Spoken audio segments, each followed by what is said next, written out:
हिरन। एक समुद्र के घाट पर एक लोमड़ी कई दिनों से रह रही थी।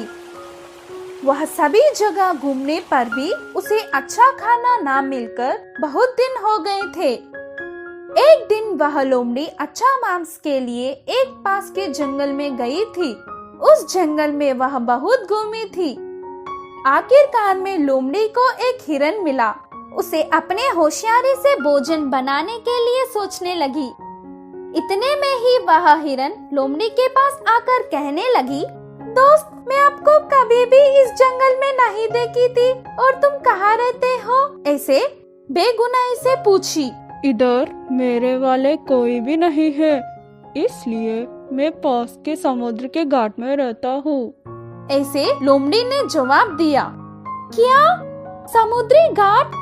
मैंने तो ऐसे कभी नहीं सुना, बोलकर हिरन हैरानी से देख रही थी। मेरे सामने पूरा पानी ही पानी है। इतना पानी है कि समुद्र के उस पार भी नहीं दिखता। अगर तुम मेरे साथ आते हो तो समुद्र बताऊंगा। ऐसे लोमड़ी बोली। समुद्र कैसा दिखता होगा, यह सोचकर हिरन लोमड़ी के साथ चलने लगी। वह दोनों जंगल में चलने के बाद थोड़ी देर में समुद्र के पास पहुंच गए थे। समुद्र को पहली बार देखकर हिरन खुशी से उछलने लगी। उसी वक्त समुद्र की लहर उछलते हुए समुद्र के किनारे आने लगी। उस लहरों को दृश्य देखकर लोमड़ी, आओ लहरों आओ, मेरे दोस्त तुम्हें देखना चाहता है, उसे देखकर तुम वापस चले जाना। ऐसे लोमड़ी बोली। लहरें आकर चली गई। जैसे लोमड़ी ने कहा वैसे होने पर हिरन आश्चर्यचकित हो गया। लहरों, तुम ऐसे ही आते रहो, मैं और मेरा दोस्त तब तक बात करते रहेंगे। वैसे लोमड़ी हिरन से बात करने लगी। लहरें आने लगी और जाने लगी।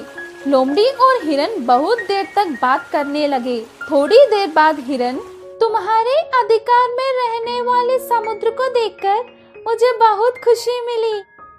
उसमें एक बार नहाने का मन हो रहा है, मैं जा सकती हूँ क्या?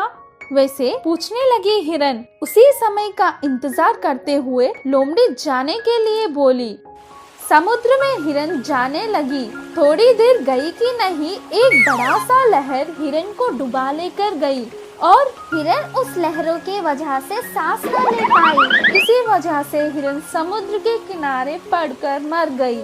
बाद में लालची लोमड़ी उसका योजना कामयाब होने की खुशी में हिरन का मांस खाने लगी। इस कहानी की सीख यह है कि दूसरों के बात में कितना सच है, यह जानकर उसके बाद आगे बढ़